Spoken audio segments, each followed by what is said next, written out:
Along the eastern edge of California rises a gigantic wall of stone. For hundreds of miles, it cuts across the state from north to south, lifting vast glacial plateaus above the valleys. Sierra Nevada, a mountain range that defines the very character of this land. On the western slopes grow giant sequoias, trees as tall as multi-story buildings and several thousand years old. And nearby, incredible granite monoliths tower above the valleys. Gigantic walls and domes sculpted by immense forces of nature.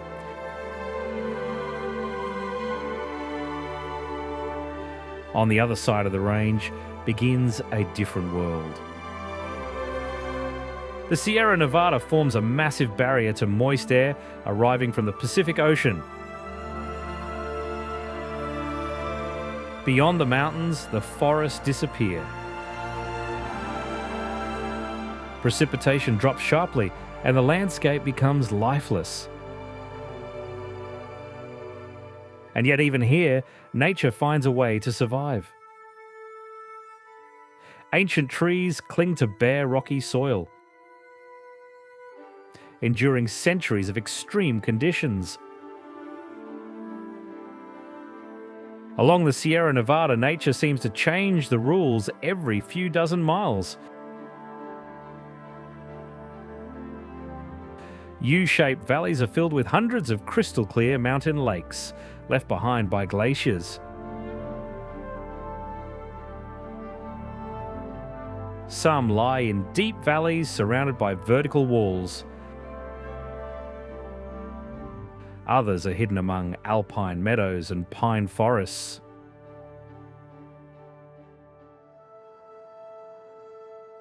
On the border between California and Nevada, the most famous of them all, Lake Tahoe, sits at an elevation of 6,200 feet. The lake was formed about 2 million years ago, and its modern extent was shaped during the Ice Ages.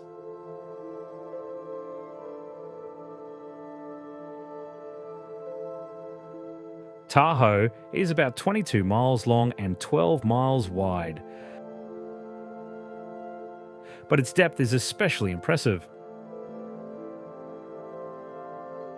The deepest point reaches 1,645 feet. This makes it the second deepest lake in the United States after Crater Lake. Yet the lake's most remarkable feature can be seen even without numbers: its water. Tahoe is famous for its extraordinary clarity. In the past, individual objects could be seen at depths of more than 100 feet.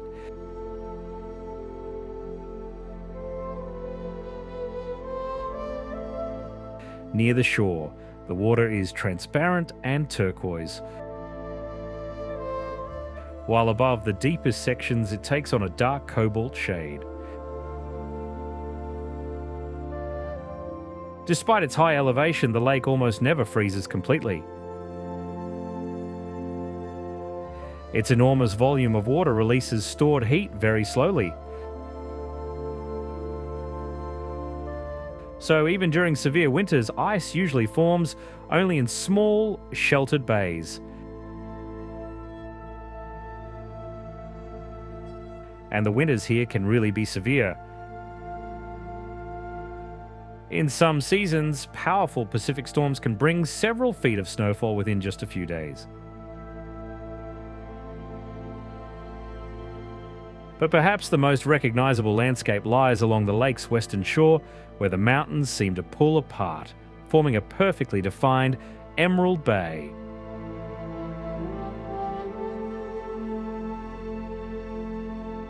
From above, it looks like a separate small lake hidden among the mountains. A narrow entrance connects the bay to the main body of Tahoe, while steep granite slopes rise around it on three sides.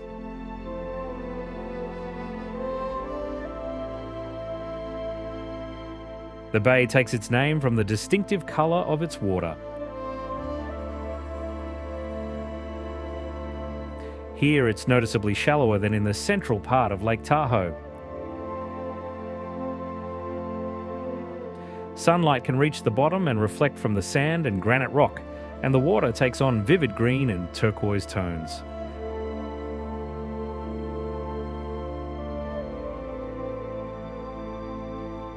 In the centre of Emerald Bay lies the small Fanet Island. It is the only prominent island in all of Lake Tahoe. A granite outcrop covered by several dozen trees. At its summit stands a small stone structure known as the Tea House.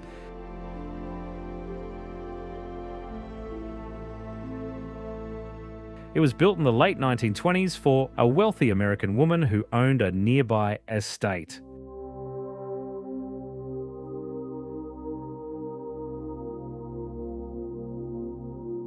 Her home, Viking's Holm, still stands directly on the shore of the bay.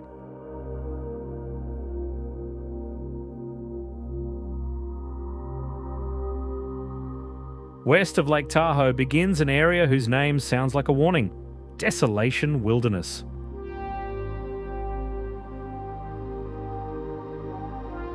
But the wilderness here is nothing like the desert its name might suggest.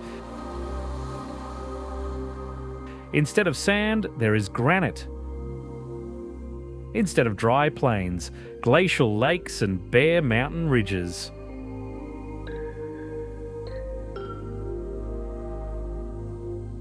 It is one of the most rugged and at the same time most scenic parts of the northern Sierra Nevada.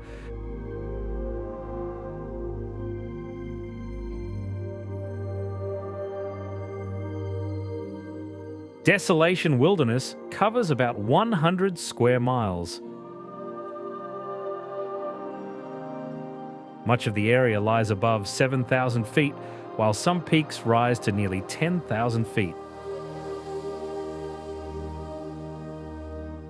Dozens of small mountain lakes are scattered across the wilderness.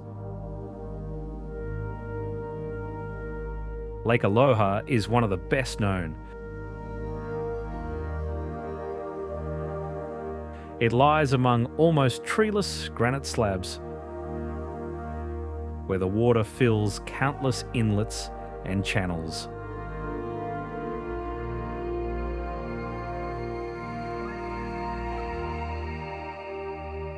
Because of its irregular shoreline, the lake can look more like a network of separate basins connected to one another.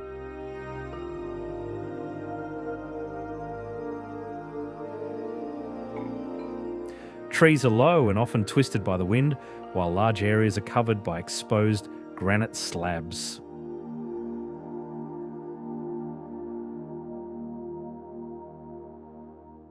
Farther north, the mountains begin to tell a more human story.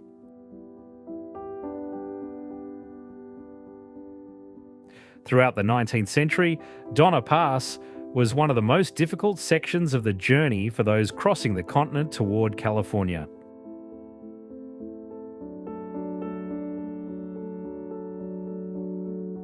A century and a half ago, getting across Sierra Nevada here could become a matter of life and death. The mountains here form a true natural barrier.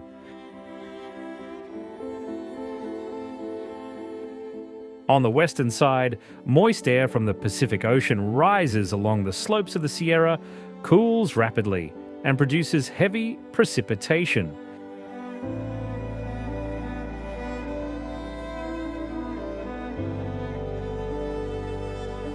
As a result, the Donner Pass area is considered one of the snowiest parts of California. It was snow that made this place infamous. In 1846, a group of 87 emigrants was traveling west. After choosing an unsuccessful route, they lost valuable time and reached the Sierra Nevada too late in the season. As heavy snow began to fall, the pass became impassable.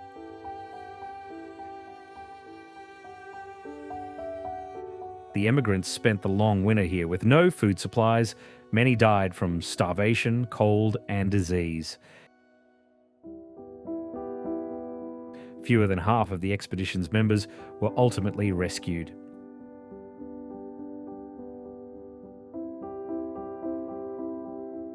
A few miles east of Donner Pass lies Truckee,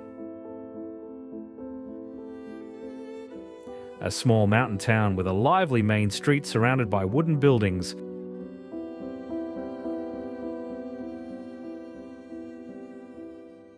But tourism was not the reason it first appeared.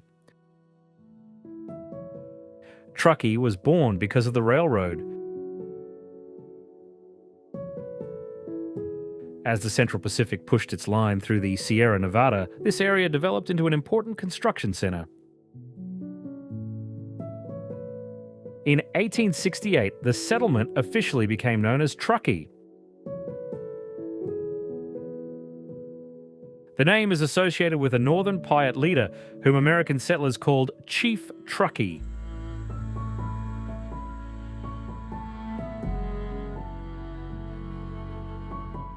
Once the railroad line through Donner Pass was completed, trains could cross the mountains much more quickly. Truckee stood directly on this route. A town began to grow around the station. Low-rise buildings from the late 19th and early 20th centuries remain here. And trains still pass directly through the centre.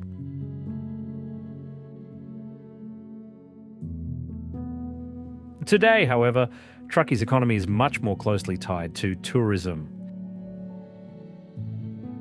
In winter, skiers and snowboarders arrive. In summer, the town attracts travellers heading toward the lakes and mountain trails.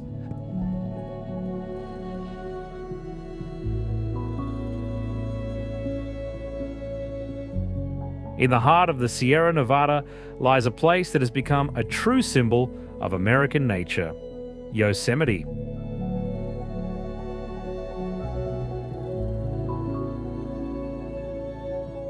The valley stretches for about 7 miles at an elevation of over 4,000 feet above sea level.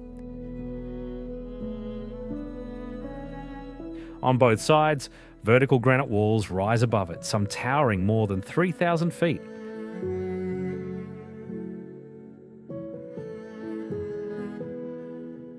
Millions of years ago, a river valley existed here, gradually deepening as the Sierra Nevada continued to rise. Later, enormous glaciers moved into the region. Flowing down from the high country, the ice cut away projecting rock and gave it its characteristic form.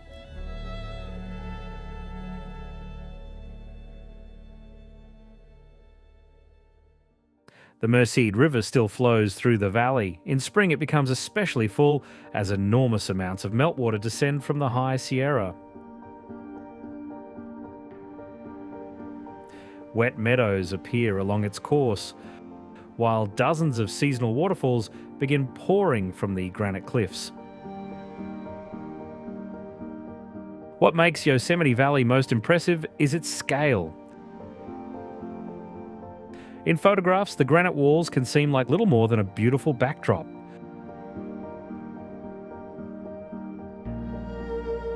Only from the valley floor, when you notice tiny pine trees clinging to the cliffs, does the true size of this place become clear.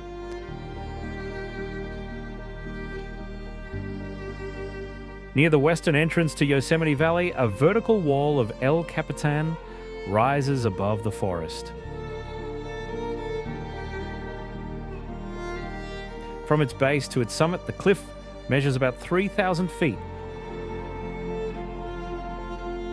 and is one of the largest sheer monoliths of its kind in the world.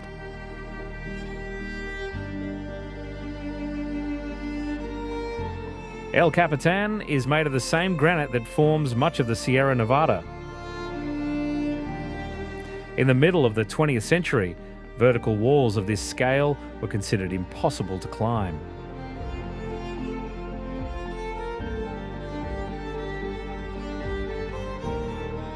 In 1958, a team led by Warren Harding completed the first ascent of the nose. The expedition required a total of 47 days spread across several stages. In present days, there are many established routes, but even highly experienced climbers often spend several days on the wall.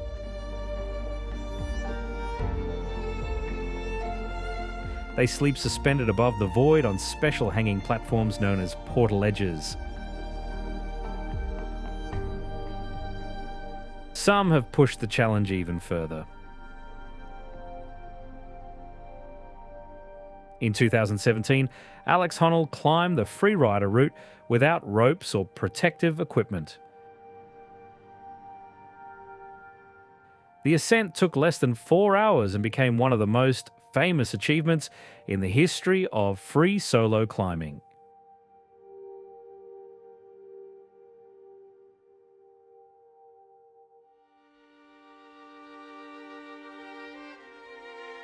And above the eastern end of Yosemite Valley, we can see perhaps the most recognizable summit in the national park.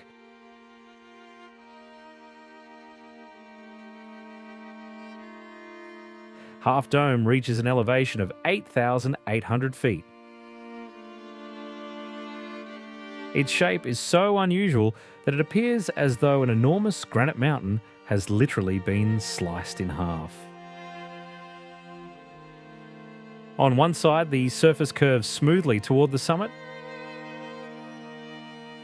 On the other is a nearly vertical granite face that drops sharply toward the valley.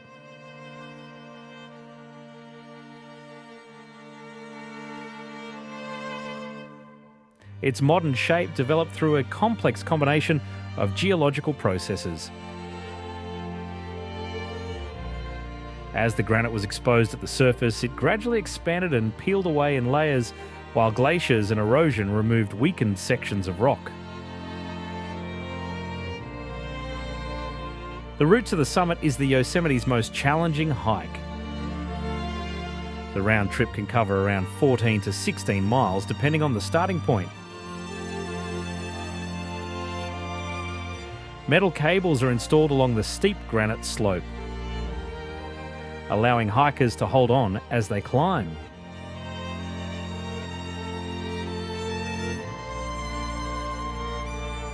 From the summit, there is a panoramic view across the central Sierra Nevada. Yosemite Valley lies far below. Endless granite ridges rise in every direction. And beyond them begin the park's high elevation wilderness areas.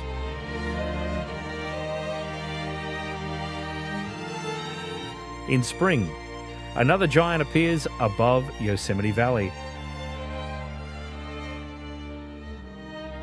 From the cliffs on the northern side of the valley plunges Yosemite Falls,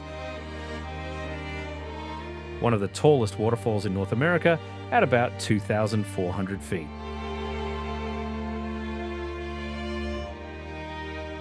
It consists of 3 main sections. First, the water plunges from Upper Yosemite Fall for nearly 1,430 feet.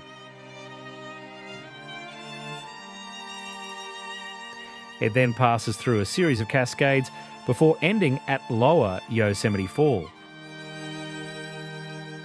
which is clearly visible from the valley floor.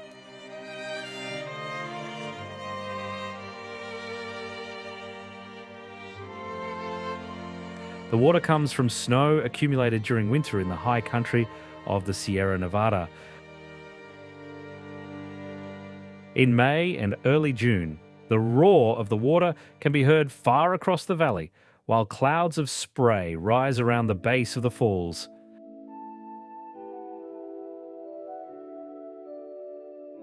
A very different waterfall lies nearby on the eastern side of El Capitan. For most of the year, Horsetail Fall is far less impressive. The flow is thin and appears only when there is enough water from rain and melting snow near the top of El Capitan.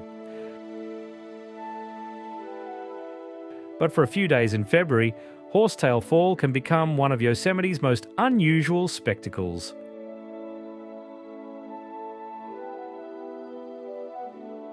Shortly before sunset, the sun reaches a very precise angle. If the western horizon remains clear, the last rays of sunlight illuminate the falling water, turning the waterfall bright orange, then red. From a distance, it looks as though glowing lava is pouring from the top of El Capitan.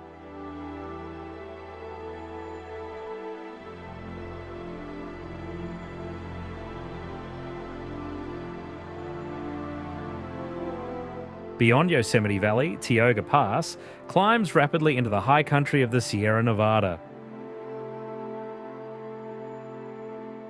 Reaching almost 10,000 feet above sea level, it's the highest automobile pass within Yosemite National Park.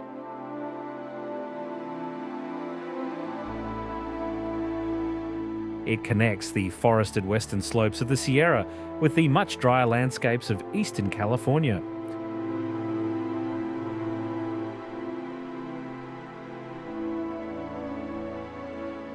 As the road climbs, the scenery begins to change.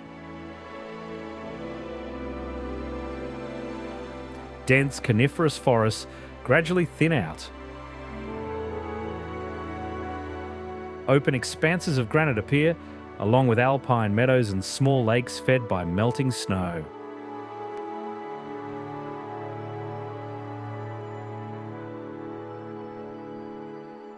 Here, the geology of the Sierra Nevada is especially easy to see. Huge glaciers once moved across this landscape, smoothing the granite and leaving behind polished rock surfaces.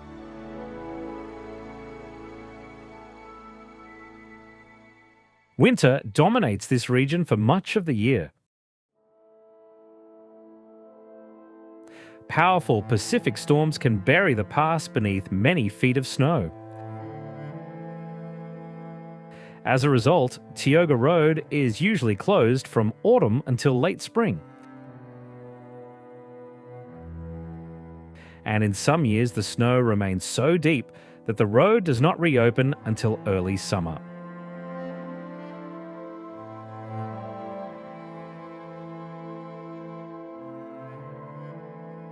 In the northwestern part of the national park lies a valley that once resembled the famous Yosemite. Here too, enormous granite walls rose above a broad valley floor. The Tuolumne River flowed through open meadows.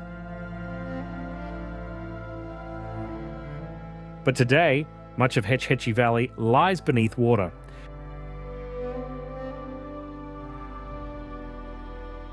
In the early 20th century, rapidly growing San Francisco was searching for a reliable source of drinking water.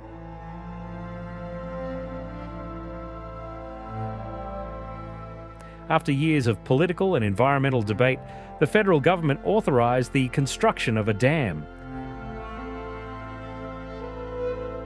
As the dam was completed, the waters of the Tuolumne River began filling valley, creating a vast reservoir.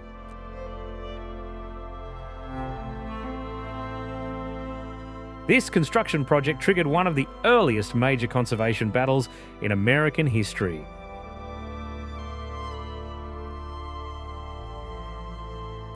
Defenders of the valley argued that land inside a national park should remain untouched.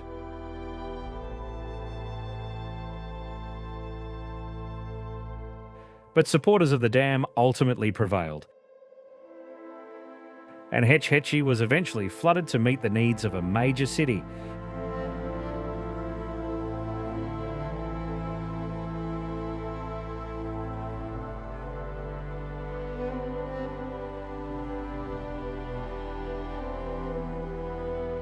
East of the Sierra Nevada, the landscape suddenly changes. Beyond the high granite ridges, the air becomes drier and an unusual lake emerges across the semi-desert plateau. The defining feature of Mono Lake is that it has no outlet. Rivers and streams carry water into the lake, but no river flows out. Water can leave the basin only through evaporation. Because of that, salts and minerals have gradually accumulated over thousands of years.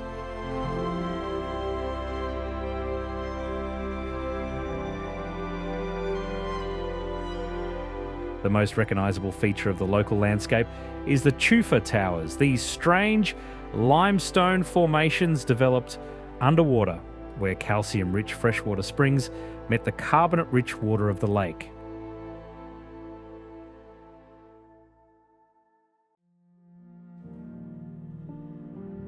When the mountain streams feeding Mono Lake were diverted into the Los Angeles water supply system, the lake began to shrink rapidly.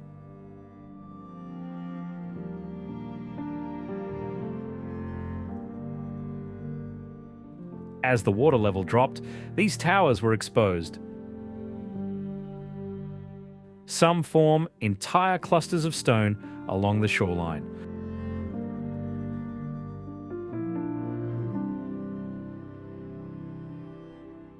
Only after a long environmental campaign, limits were placed on water diversions and efforts began to gradually restore the lake level.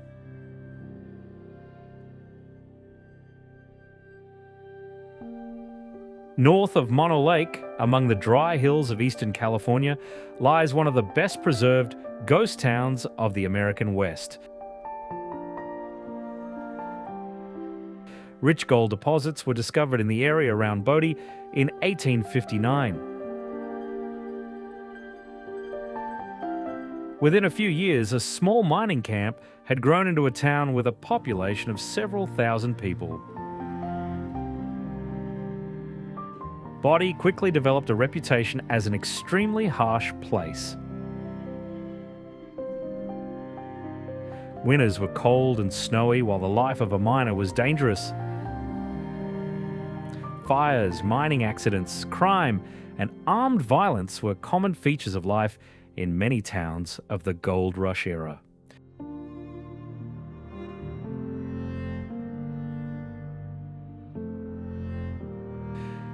But this prosperity didn't last. When the most accessible deposits were exhausted, the population began to decline. In the early 20th century, many of the mines closed, and by the 1950s, Bodie was effectively deserted.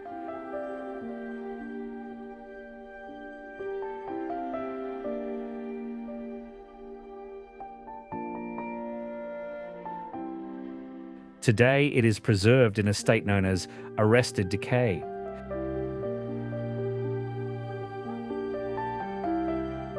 The buildings are not restored to look new, but are maintained so that they do not disappear completely.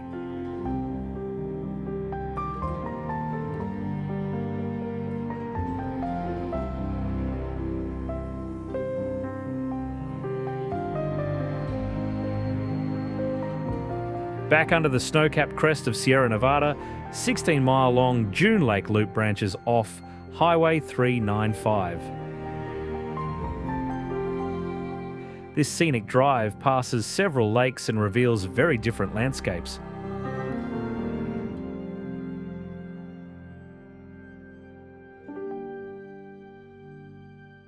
The first one, June Lake, lies at 7,600 feet and is surrounded by mountains that rise thousands of feet higher.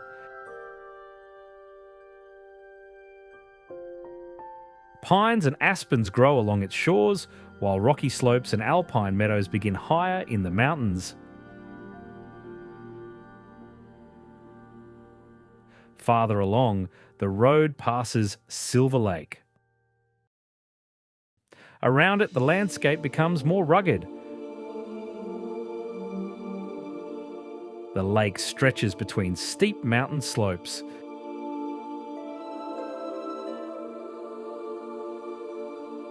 The largest body of water along the route is Grant Lake. Unlike the smaller natural mountain lakes, its water level is partly regulated by human activity.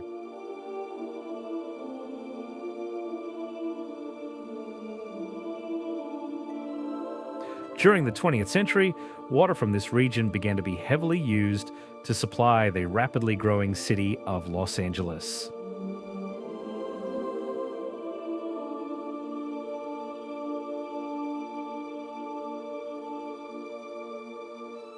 South of June Lake Loop, the eastern Sierra Nevada becomes even more dramatic. High granite peaks rise above a chain of glacial lakes and volcanic plateaus.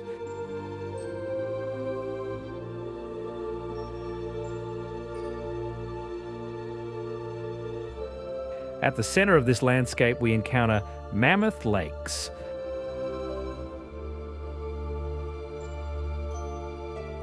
This region lies on the boundary between two completely different geological worlds. To the west rises the ancient granite of the Sierra Nevada. To the east begins the vast volcanic system of the Long Valley Caldera.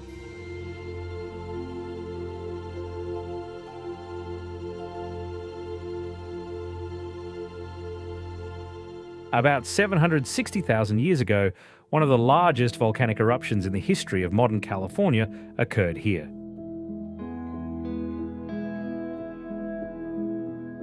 An enormous volume of magma was erupted, after which the ground collapsed, forming a caldera roughly 20 miles long.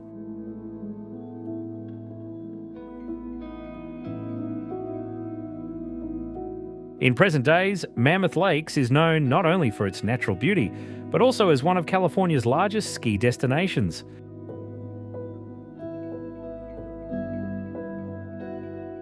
In winter, slopes are covered in deep snow, while an extensive lift system connects dozens of runs for different skill levels.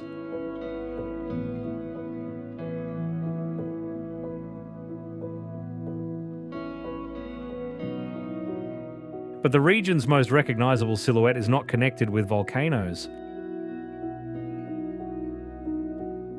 Instead of broad granite domes and smooth high-elevation ridges, a chain of sharp, dark peaks rises above the forests.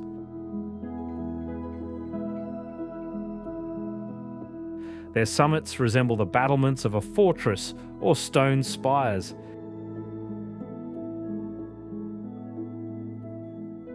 It is this unusual shape that gave them their name, the minarets.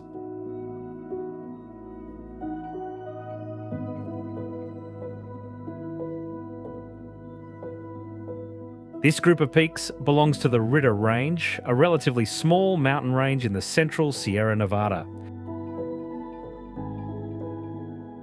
Compared with much of the Sierra, these mountains look alien. The reason lies in their geology. Much of the Sierra Nevada is composed of pale granite. But the Ritter Range contains darker, metamorphic rocks. Over millions of years, nature gradually carved out narrow ridges and isolated rock towers.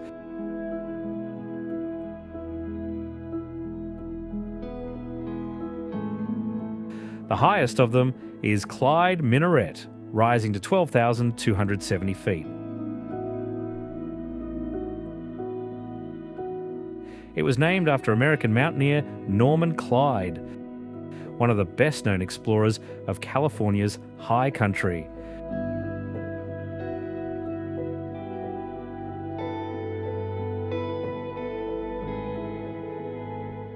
Among the countless glacial valleys of the Sierra Nevada hides another picturesque mountain lake, Convict Lake. Surrounded by steep rock walls and high peaks, it appears enclosed within a natural amphitheatre. Rising prominently above the western shore is Mount Morrison, a massive mountain marked by bands of light and dark rock.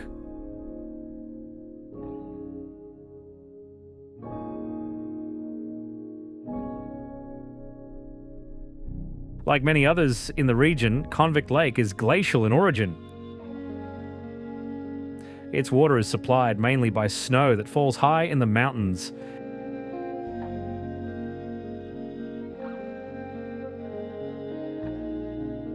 In spring and early summer, meltwater flows down the slopes through narrow streams, maintaining the lake's water level.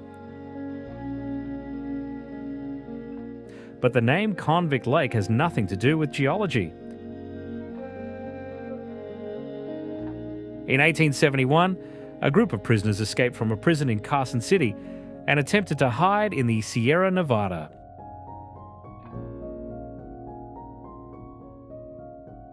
Their pursuers caught up with them near the lake. An armed confrontation followed and several people were killed.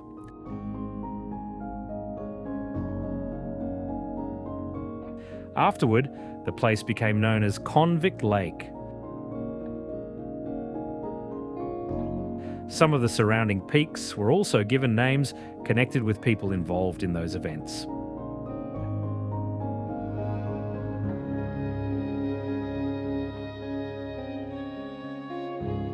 High above the rocky ridges, one of North America's most powerful predators can sometimes be seen. The golden eagle.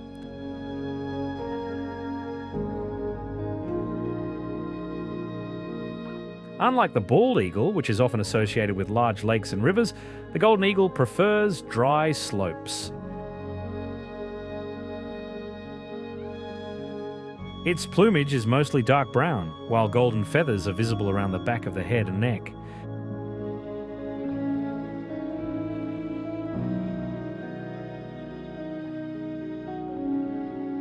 Above the mountains, the bird can soar for hours with barely a single flap of its wings. The sun heats the rocks and mountain slopes, causing warm air to rise and create powerful thermal currents.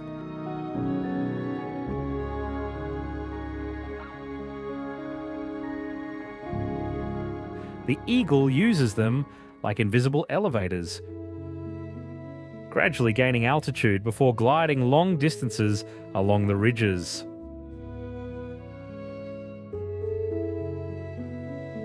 Powerful toes end in large, curved talons. These are used to seize prey at the moment of attack.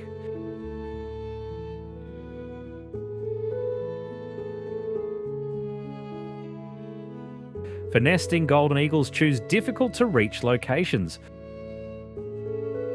Tall trees or ledges on steep cliff faces.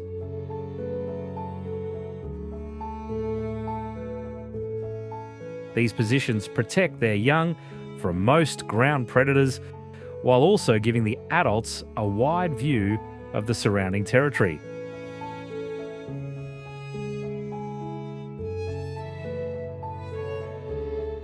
At the foot of the minarets, among the coniferous forests, a tall wall rises from the ground, made up of thousands of dark stone columns.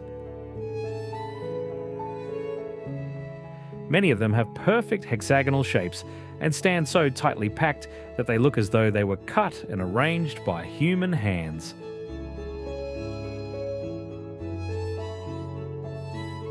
But Devil's Postpile is entirely natural.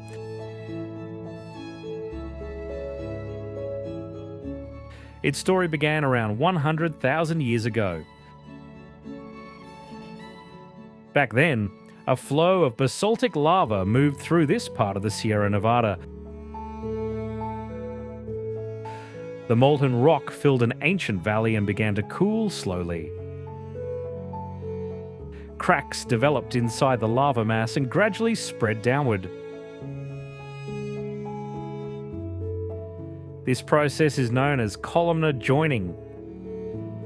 It most commonly produces 5 or 6-sided structures.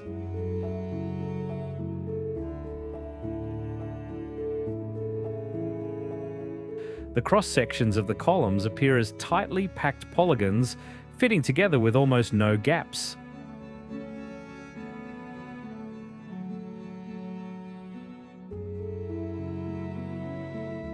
East of Mammoth Lakes lies yet another reminder of geothermal activity in the region. A clear mountain stream flowing along its floor. Steam rises above the water while brightly coloured mineral deposits line the banks. Hot Creek geological site is situated within an enormous 20 miles long caldera. Even though most of it no longer looks like a volcano, deep beneath the surface, a vast amount of heat remains.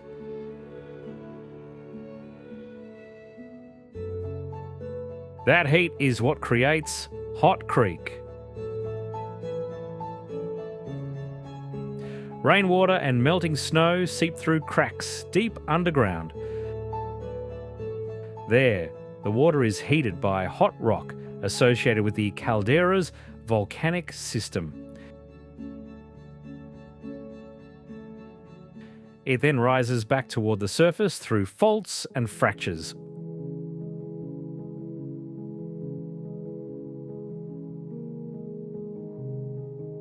In some places, its temperature approaches the boiling point. Hot water emerges directly from the bed of Hot Creek and mixes with the cold water of the stream. Steam rises from small openings along the banks.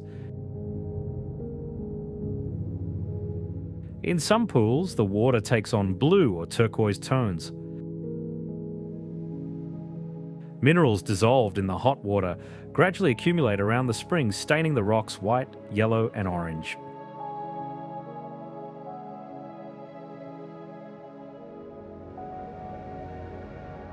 The water of Hot Creek continues its journey and eventually flows into the Owens River, which carries it onward toward nearby Crowley Lake.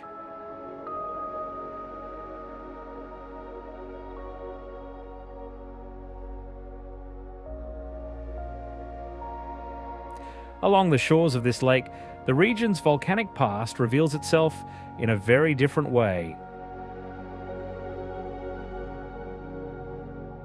Hundreds of nearly identical stone columns protrude from the soft, pale cliffs. Some stand alone, while others form entire rows and natural arches.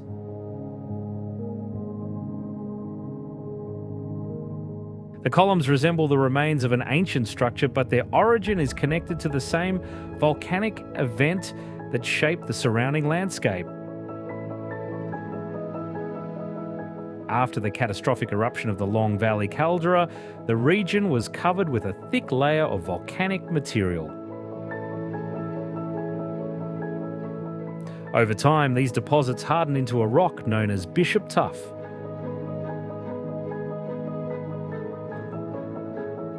While the volcanic material was still hot, water penetrated the heated layers of rock, warmed up, and began rising through numerous cracks. Dissolved minerals moved with it. Gradually, these minerals were deposited around the vertical pathways of the rising water. For hundreds of thousands of years, they remained hidden underground.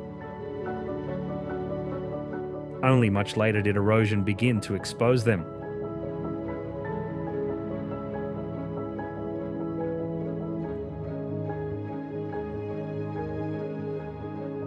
East of the Sierra Nevada, high in the White Mountains, grows a forest that seems almost impossible. On these dry, rocky slopes live some of the oldest trees on Earth, Great Basin bristlecone pines.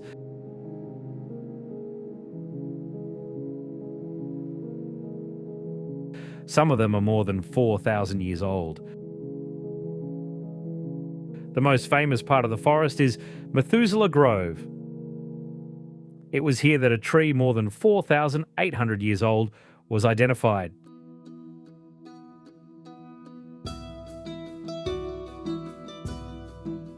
Yet these pines look nothing like what one might expect from such extraordinary survivors. They are short, twisted, and often half dead. Sections of bark are completely missing, and the exposed wood looks burned and polished by time.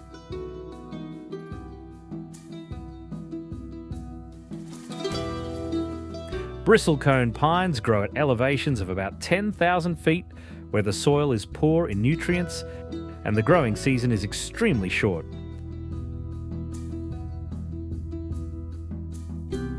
Most trees would not survive under such conditions, but bristlecones grow extraordinarily slowly.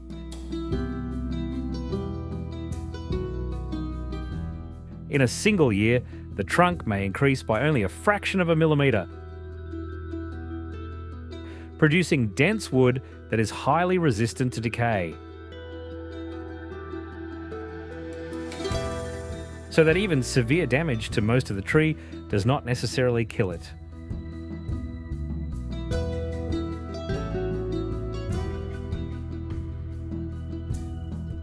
Just to the south, among the deserted plains, enormous white antennas stand pointed toward the sky.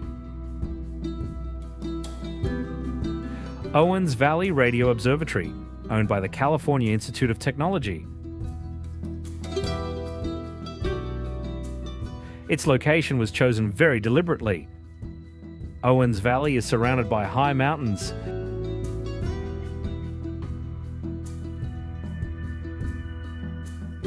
These ranges shield the valley from radio interference, while the dry air provides favourable conditions for observations at many frequencies.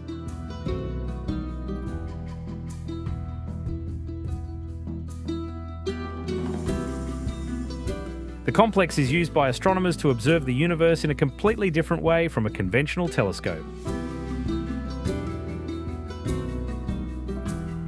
Radio telescopes do not collect visible light. Their enormous dishes detect faint radio emissions arriving from deep space, billions of light years from Earth.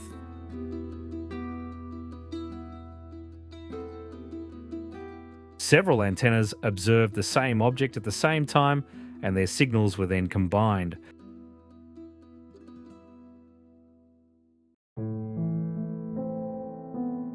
Such observations made it possible to study extremely compact and distant radio sources, including quasars.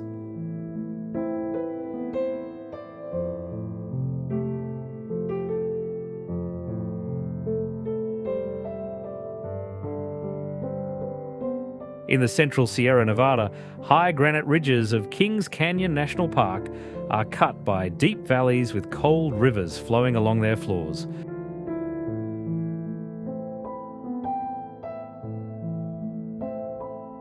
The park takes its name from the canyon of the Kings River that gradually deepened the ancient valleys.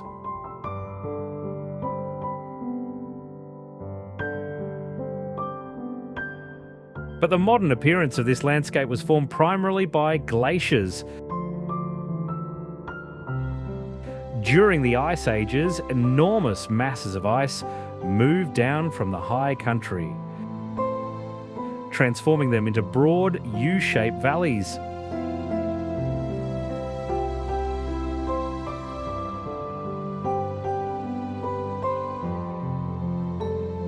In some areas, the vertical difference between the canyon floor and the surrounding peaks reaches several thousand feet.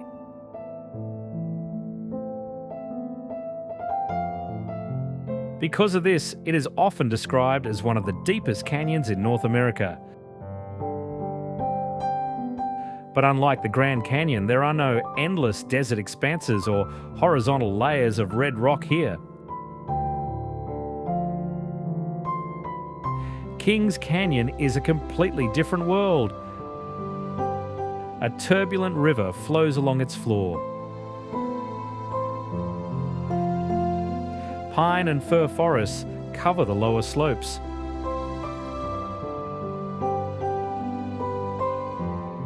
And beyond the narrow, accessible valleys lie hundreds of square miles of high country.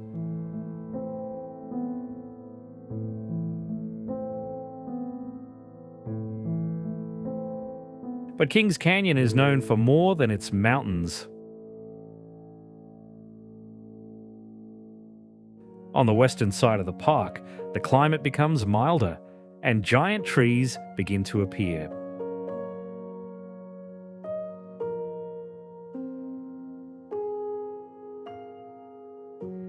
These forests continue farther south into neighbouring Sequoia National Park.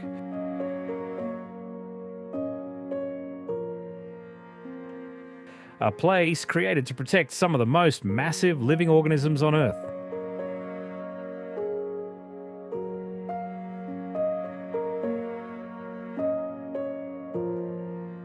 Giant sequoias grow naturally in only one region of the planet, on the western slopes of California's Sierra Nevada. Because they require a very specific set of conditions.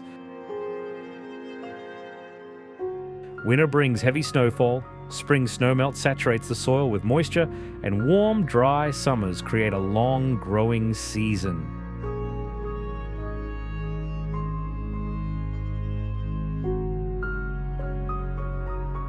When you enter a forest like this, familiar ideas about the size of trees stop making sense.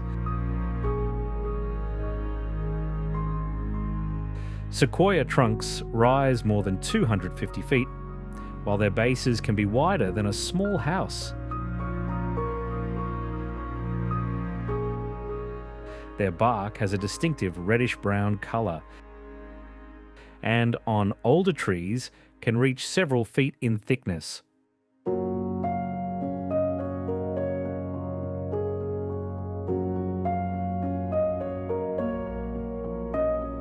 This thick bark provides natural protection against fire. Wildfires have always been part of the ecosystem of these forests. They clear dense undergrowth, open up space, and return nutrients to the soil. Heat also helps sequoia seeds reach exposed ground, where young trees have a better chance of surviving. So here, fire does not only destroy, it also helps the forest renew itself.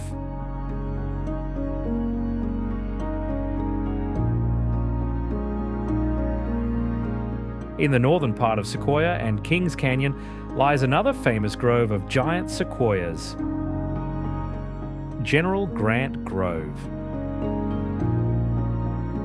The trees here do not stand as densely as they do in an ordinary forest. There is plenty of open space between them, while the trunks rise like massive columns. Some are so large that ordinary pine trees beside them look almost like saplings.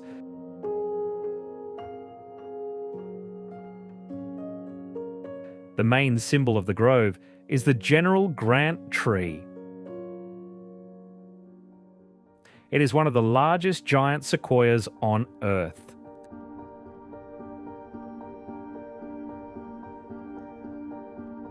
The tree rises more than 260 feet, while the circumference of its trunk at the base exceeds 100 feet.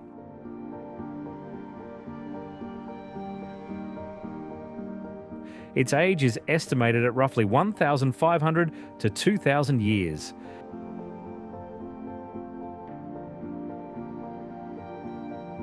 But as with other giant sequoias, what is most impressive is not the height, but the volume. The trunk of General Grant is extraordinarily massive. Even the large branches high in the crown can be thicker than the trunks of ordinary mature trees.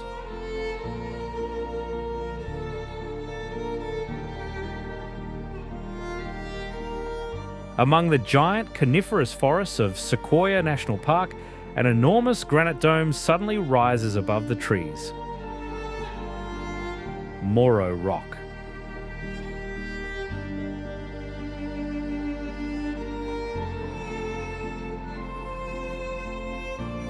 From a distance, it looks like a massive, smooth outcrop, projecting nearly 1,000 feet above the forest.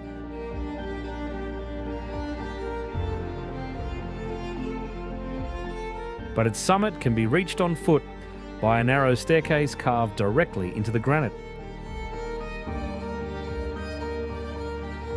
Morro Rock is part of the vast granite foundation of the Sierra Nevada.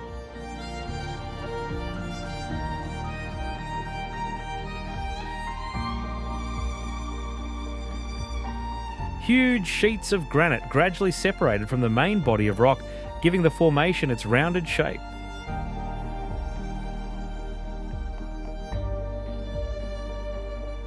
The modern staircase leading to the summit was built in the early 20th century and consists of roughly 350 steps.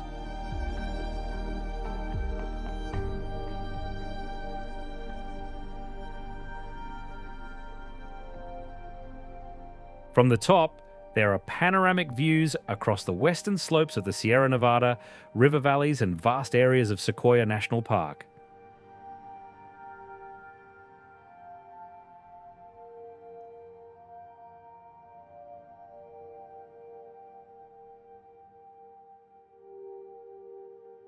In the dense coniferous forests of the Sierra Nevada lives one of North America's most impressive owls, the great grey owl.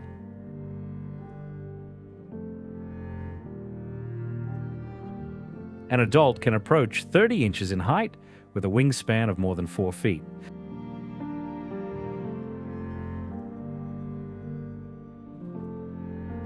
But much of that apparent size comes from its thick plumage.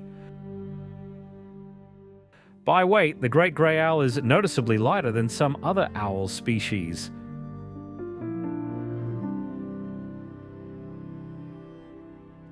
It is easily recognized by its almost perfectly round facial disc. Grey and silvery feathers radiate around its small yellow eyes in concentric circles, helping direct sound toward the ears.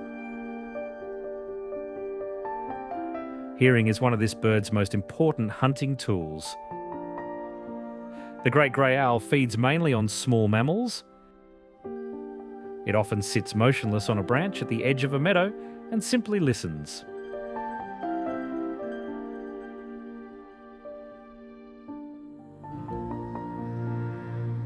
It does not always need to see its prey. The owl can locate a small animal by the sound of its movement through grass or even beneath snow.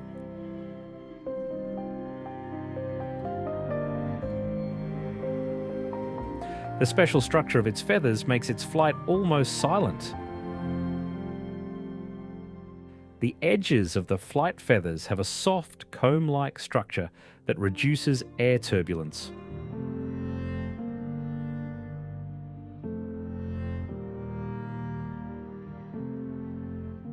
Rising above the southern Sierra Nevada is a summit that stands higher than any other mountain in the contiguous United States.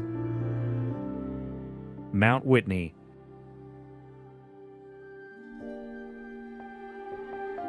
Its elevation reaches 14,505 feet.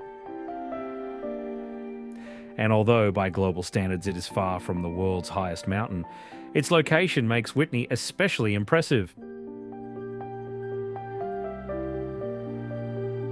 Just a few dozen miles to the east lie the arid valleys of the Great Basin, and farther beyond begins Death Valley.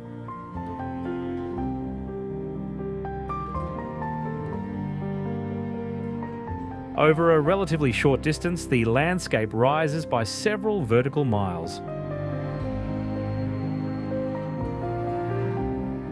Mount Whitney is composed primarily of granite,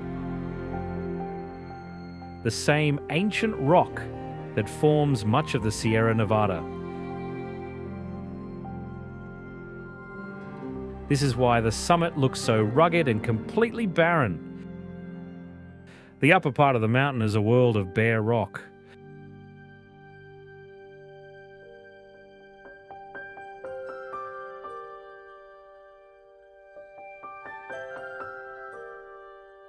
Mount Whitney stands exactly between two worlds. It is this abrupt boundary that creates one of the region's most unusual features. Within just a few dozen miles, it is possible to travel from hot desert valleys to a harsh alpine summit.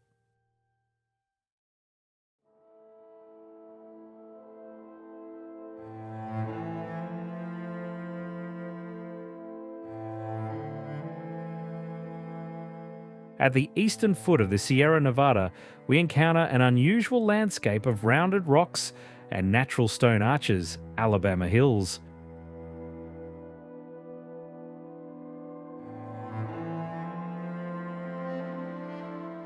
Against the jagged skyline of the Sierra, the area looks otherworldly. Low hills are scattered with enormous boulders. Despite the dramatic contrast, Alabama Hills and the Sierra Nevada share a common geological origin.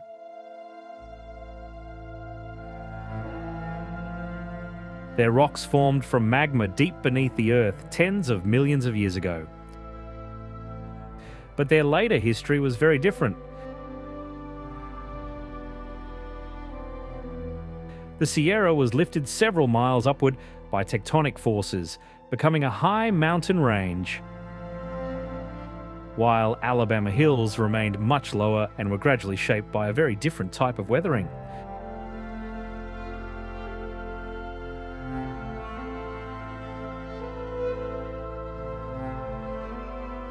Erosion created their modern appearance. The granite is cut by networks of fractures.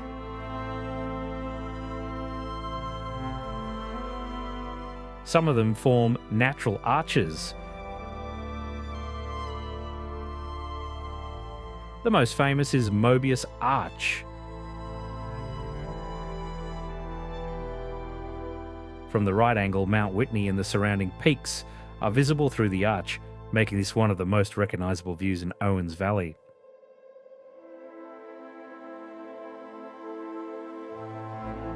South of Alabama Hills, the broad Owens Valley gradually opens onto an enormous pale plain. Today there is very little open water here, but in the 19th century this area was occupied by a large lake, Owens Lake.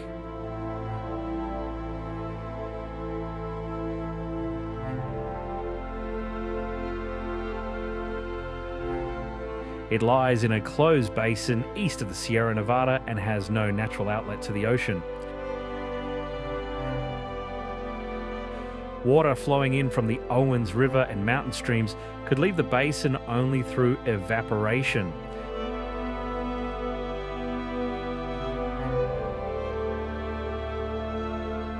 As a result, salts and minerals accumulated in the lake over thousands of years, while its water level changed significantly with the climate.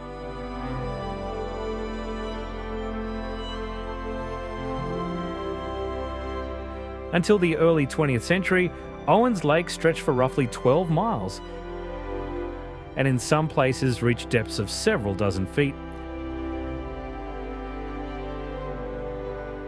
But the fate of the lake changed dramatically with the construction of the Los Angeles Aqueduct.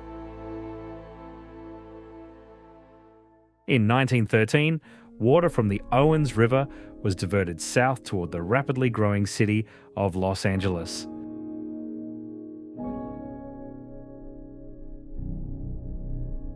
And within only a few decades, Owens Lake had almost completely dried up.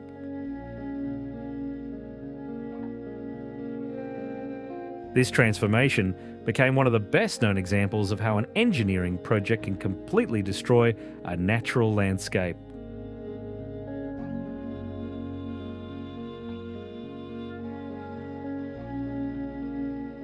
Among the dry expanses of Owens Valley lies a place whose history is very different from the surrounding natural landscapes.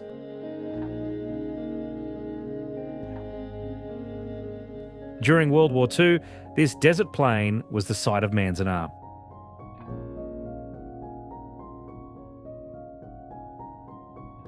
One of 10 camps where the US government forcibly relocated people of Japanese ancestry.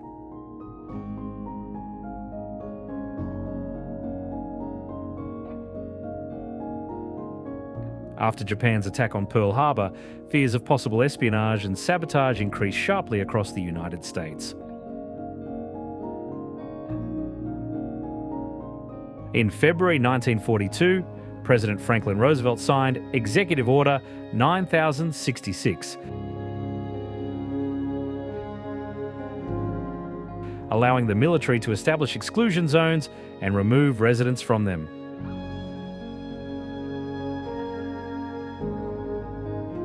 Around 120,000 people of Japanese ancestry were forced to leave their homes on the West Coast.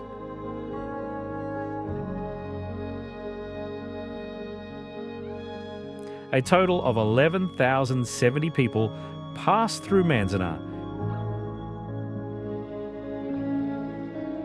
Hundreds of wooden barracks stood on a site surrounded by barbed wire and guarded by military police, organised into 36 residential blocks.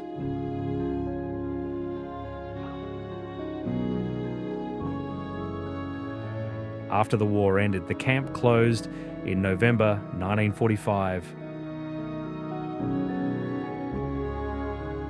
Most of the buildings were dismantled, and the site gradually began returning to desert. For decades, little remained to indicate what had once stood here beyond old foundations, trees, and the cemetery.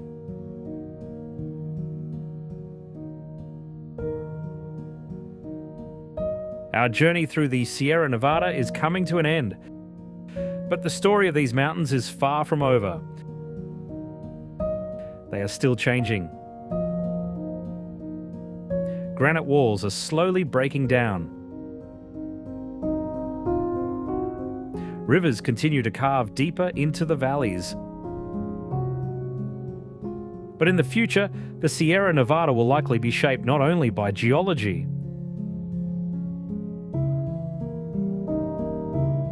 Climate will become one of the major forces of change. Warming temperatures may reduce the amount of winter snowpack.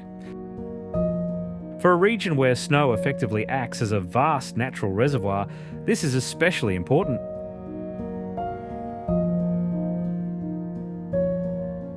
Giant sequoias have survived fire for thousands of years. But hotter and longer droughts can make some wildfires far more intense.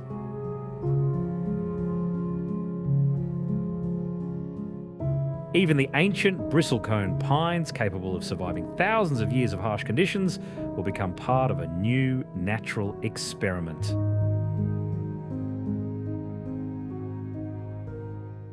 But the mountains themselves are not going anywhere. The Sierra Nevada exists on a much slower scale of time. Tectonic forces continue to uplift parts of the range, while erosion slowly wears them down.